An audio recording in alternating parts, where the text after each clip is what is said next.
Continuing coverage of the 99th Apple Blossom Festival, now pleased to be joined by the Grand Marshal of the 99th Parade, Mr. Jesse Palmer. I read your bio first and foremost, and it seems like you are a busy man. TV show hosts, host of The Bachelor, and sports coverage on ESPN and ABC. How do you keep it all straight? You just play one day at a time, really. It's like a quarterback mentality in football. You just focus on whatever it is that day and then worry about the next thing next. But I was really excited and really humbled to have an opportunity to come here. I've just been blown away here in Winchester. And this is a really, really special, historic, and very cool event. And to get to share this with a lot of special guests already has been a ton of fun. What really stood out to me, you mentioned your first stop this morning was Espresso Bar. Yeah. You're a good man for that. What did you get? I just go simple. I order an espresso first, and if it's good, I order another one. So I just went in. I was right there at 8 a.m.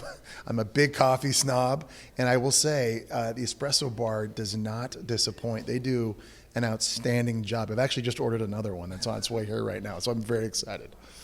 So take me through getting to the college football analyst stuff later, but just a cooking show host of The Bachelor. What's that like? Reality TV, I know people see only so much from the outside. Take us maybe peel back a little bit, sort of the behind the scenes. How much work goes into that? I think for different people, different amounts of work go in, obviously. And I can only speak to my experience on The Bachelor as host of that franchise. But, to me, the secret of that show always is the cast. It's always the people and the humans. And so, trying to, have relationships and spend as much time as possible with them throughout really is paramount. But in hosting shows like that, I think oftentimes we just wear a lot of different types of hats, and at times you're a host and you're setting things up.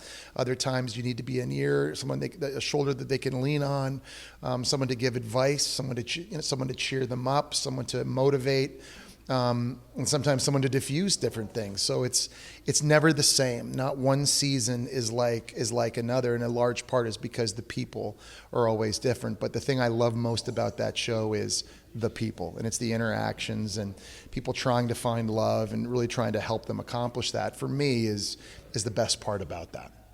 And then we shift to coverage, ESPN and ABC. And we're dealing with sports now. So from your reality TV show, hosting shows to talk about sports, which you have been you've played college ball. So what has that been like? How long have you been with the network? And sort of what has that been like being a part of some pretty big name sporting events too with coverage? Yeah, I've been really lucky. So I'm now entering my 20th year with ESPN and ABC. And I'm super lucky that, broadcasting sports for me, I really feel like has helped keep me and make me feel attached, connected to the sport I love the most. And over the years, I've been lucky to work with unbelievable talent. I've been a part of some amazing live events and historic moments in the sports history. There's, I think, more from a fan standpoint. There are more fans. There's more interest in the game than there's ever been before. More eyeballs on it. It's a really exciting time to still be a part of it.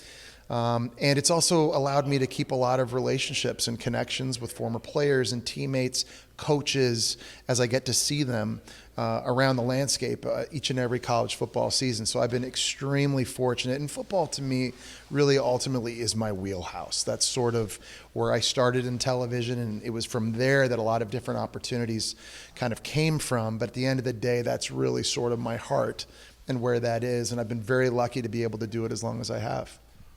Tell me, the college football landscape, we have seen so many changes. Back when I was in middle school, beginning of high school, it was just you're playing on a college team trying to win a national championship. Now you have all this transfer portal stuff, signing, NIL. The landscape of college football is completely different. I just wanted to get your thoughts on just the landscape of college football as an analyst and how different and kind of makes things in a sense. It's completely different from the sport that I played, no question. And it's a completely different landscape, as you're talking about, from when I started at ESPN back in 2007 in the BCS era. When it really was about winning national championships. And, I agree with NIL, and I agree players should be paid. I just think there has to be more governance to that, and there has to be some sort of structure. It feels a lot like the Wild West right now, and I think there have to be laws, or there has to be some sort of governance to implement, terms and how many times you're allowed to transfer, what the consequences are, transferring X amount of times. Amongst a lot of other things too. There's a lot of things that I think the sport can clean up. Obviously in the era of the college football playoff, and it sounds like that's going to continue expanding.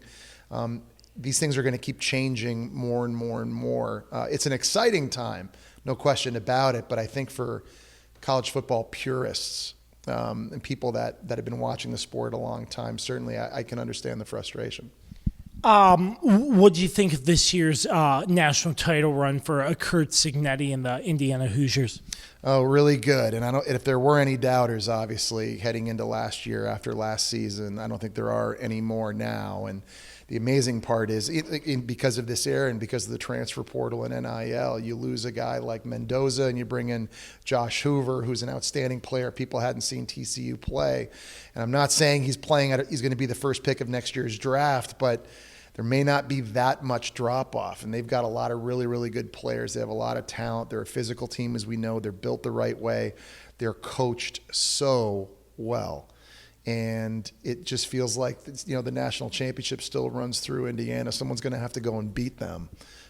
It's an extremely tough conference, no question, in the Big Ten, and there are teams capable of that. But after what we saw last year, I don't think anybody can doubt Indiana.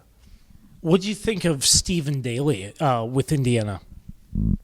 I think in terms of just a talent standpoint overall, just really across the board, not just with Daly, positionally all over the board. I think they're just tremendous, and so speaks to the recruiting, speaks to the portal. I think I saw somewhere that in a early projection of next year's NFL draft, they still have multiple guys projected to go in the first round.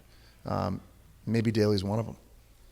So, just so you know, I brought him up because he played right up there at John Hanley High School. Really? And what a beast he was, making a name for himself. I got a chance to interview him. What a great person for sure. So that's why I brought it up. But just in closing, what sort of next for your coverage, or what's going on down the line for you? Because I know you're probably keeping your feet moving quite a bit. It's busy. We're going to go back out to LA in a couple weeks to film a new season on Food Network. There's some more Bachelor stuff coming up down the road with Bachelor 30.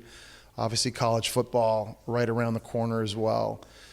So it's busy. Usually the fall is when things really start to crank up, but really today's about this and being here in Winchester, and something I'm really, really excited about. I think we've already been to 3 different functions today, and now the main event coming up, the parade, which I'm really excited about. So it's going to be a lot of fun. Have you heard about Winchester previously, and how do you like it just in general? I'd never heard of it. I'd never been here. I've only been here 22 hours, and already I'm really blown away. Just walking through here and the beauty and the history and the charm.